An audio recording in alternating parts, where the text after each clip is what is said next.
The enemy usually takes advantage of the fact that you walk by faith.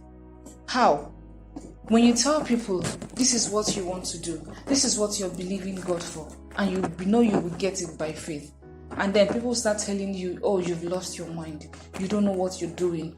That's the enemy taking advantage of that situation, bringing in fear into you, and you begin to ask yourself, am I really sure I know what I'm doing? Am I sure I know what I'm talking about? Am I sure this is going to happen? Am I sure it's really going to happen? Or is it really going to happen? Of course it's going to happen. If only you will hold on to that faith. If only you will hold on to the assured word of God that is really going to come to pass. Whatsoever you believe in your heart, whatsoever you say, when you speak, believe in your heart that is going to come to pass, and definitely it will come to pass. When you walk by faith, time saves you. When you walk by faith, time saves you.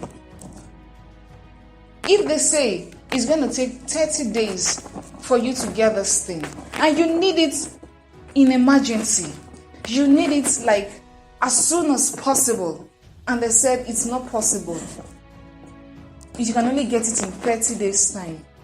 When you have faith, that time will serve you. You shrink time. You say, oh, you this thing, I'm going to get you in 10 days time. Oh, you this, I'm going to get you in 15 days time.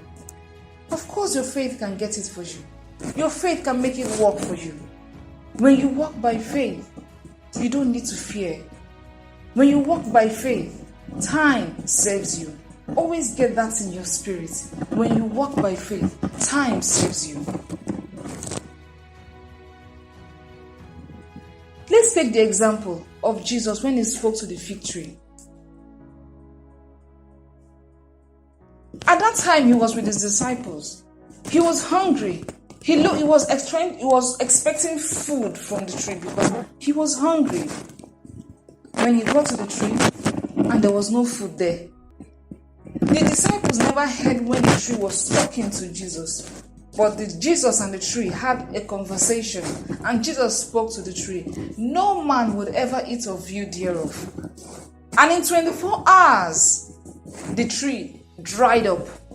A fig tree can be so huge, large, it can be so big. And in 24 hours, the tree dried up. That's faith. That's faith.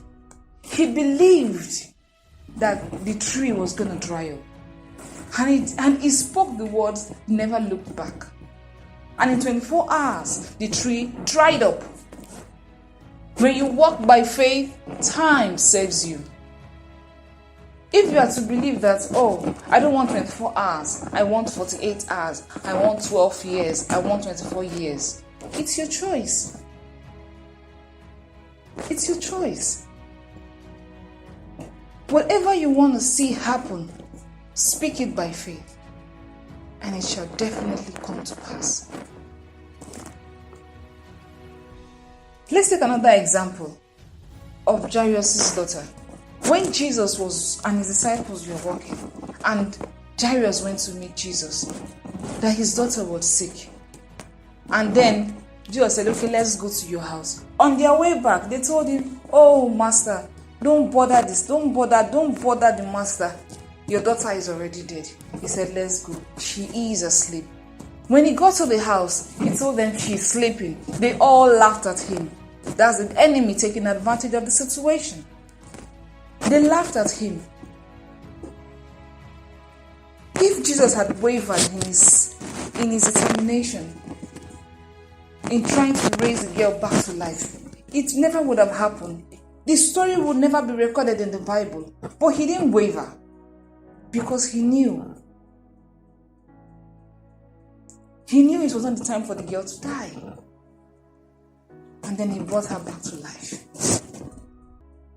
He knew that at this time, people will ridicule you because you are speaking by faith.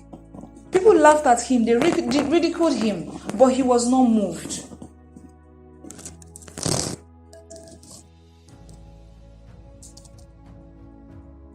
To live from faith to faith, you need to start living like God.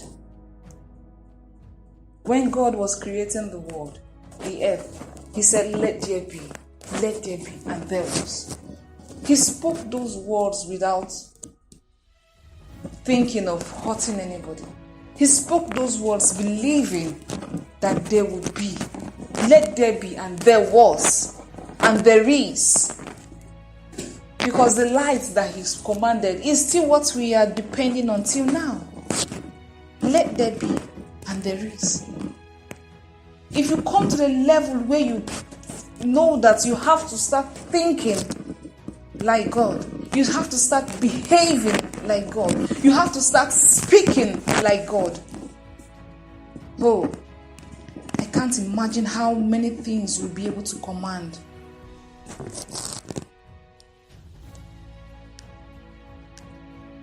As a man thinketh in his heart, so is he.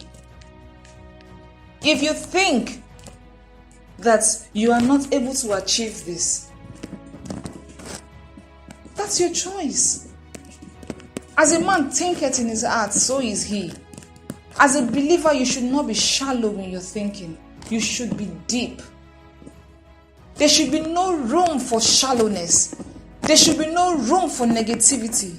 There should be no room for doubt. As a man thinketh in his heart, so is he. If you think that whatsoever ye say it shall come to pass, so shall it be for you. If you think in your heart that you shall decree a thing and it shall be established, so is it for you.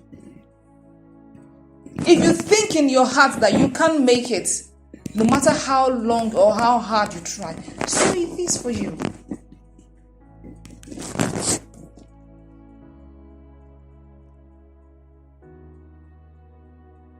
Human reasoning and faith are on two opposite sides. On this side is human reasoning. On this other side is faith. Humanly speaking, it's impossible. But by faith, all things are possible. Because he has given us in his word. His assured word that says, with God, all things are possible. Hold on to that word. That's your faith. That with God, all things are possible. The impossible feed faith. Impossible things feeds faith. Things that people have said are impossible. That's what feeds faith. Like I said earlier, when you want to get something and they call you, oh brother, you can't get this thing in 30 days time. Until after 30 days. You can't get this thing until after 1 month. That's where your faith that shrinks time comes in. That's where your faith that does not serve time comes in. The impossible feeds faith. Faith does not work with things that are possible. Faith works with things that are impossible. Your spirit smiles on the impossible because you are a lot bigger on the inside. Your spirit smiles on the impossible because you are a lot bigger on the inside. People look at you on the outside and they say, oh, is he not that little boy? Is he not that little girl? How Pastor Bill will always call it the little boy faith. The little boy who believed that he wanted to go on vacation and he said, this is where I want to go to a vacation, but I don't have the money. And his father told him, sow a seed for that. And he did. And he said, okay, how is it going? Do you not have the money for your vacation? He said, yeah, I do have the money for the vacation, but it's only a flight fare that can take me to that place and halfway back. And his dad laughed and said, okay, your faith is working for you. He was a little boy, but he was big on the inside. He was so big on the inside that he believed that he will be able to get what he wants. He will be able to go on vacation on the place he has decided in his heart to go to. That's his faith working for him. That is the faith that it's not depending on how big you are on the inside, but how big you are on the outside, but how big you are on the inside. Faith smiles at the impossible.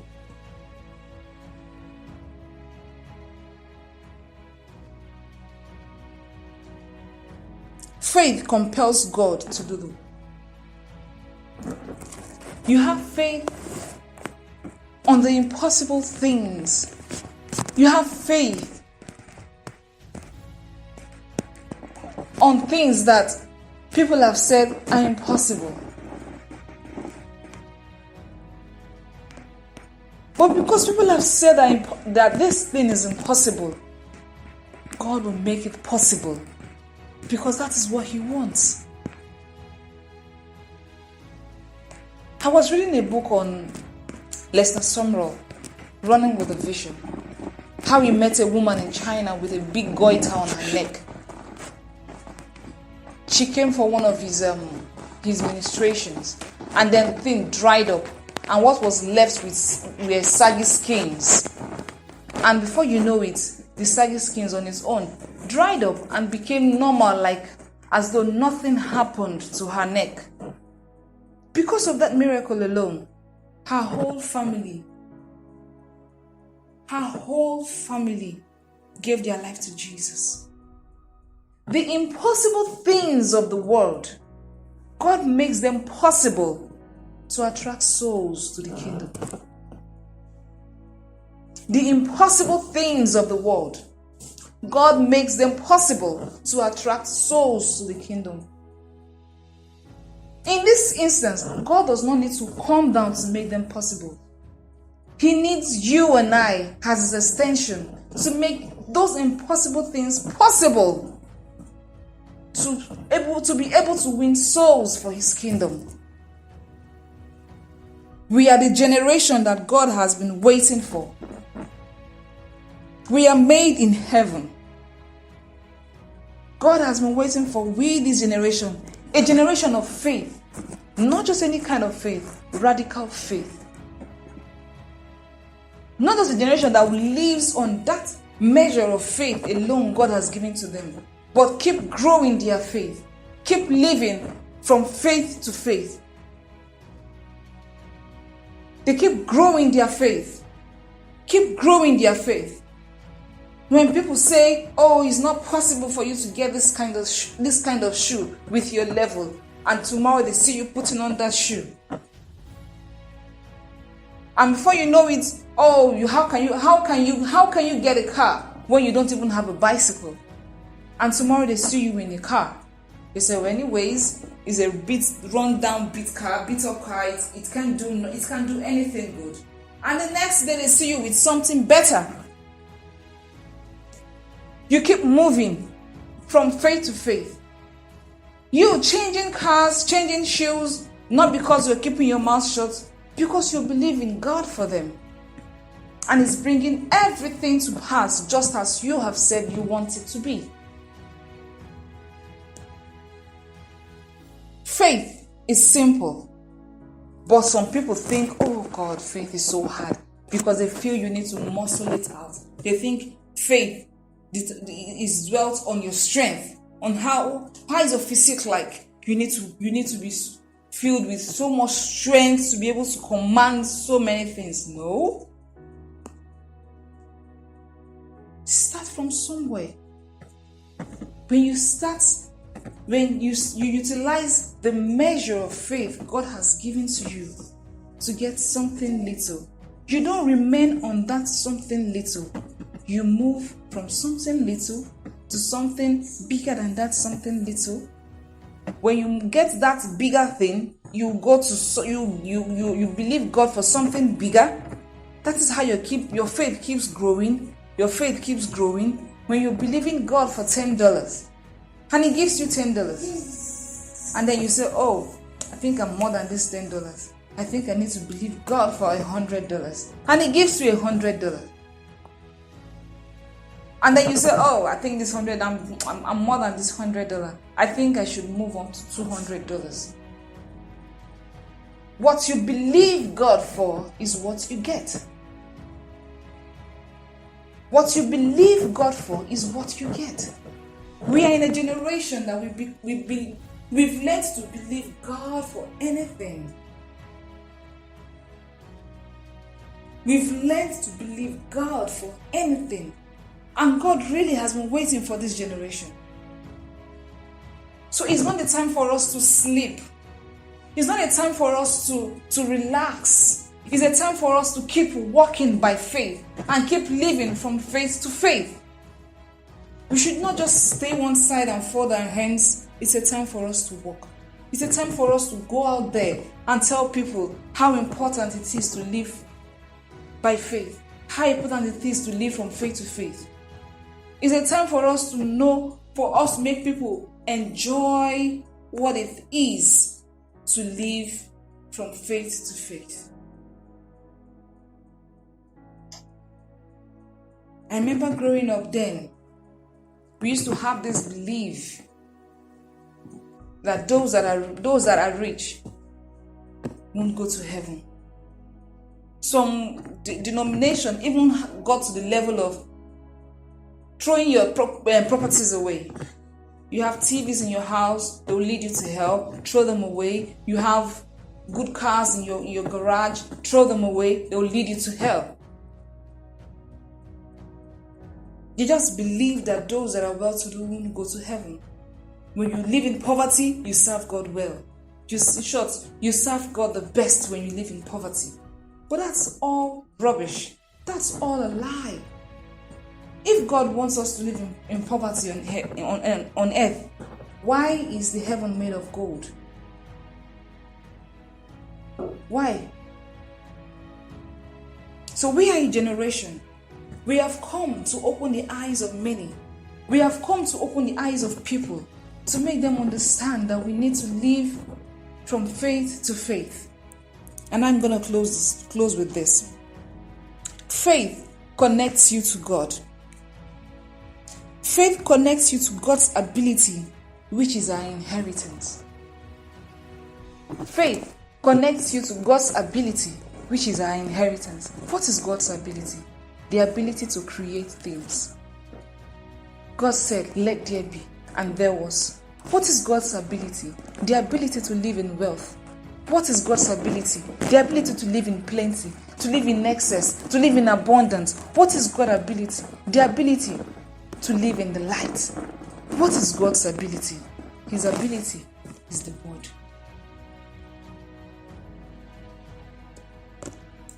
Faith connects you to God's ability, which is our inheritance. How well do you want to walk with God's ability? How well do you want to walk with what God has prepared for you? How well do you want to walk with the inheritance God has given to you?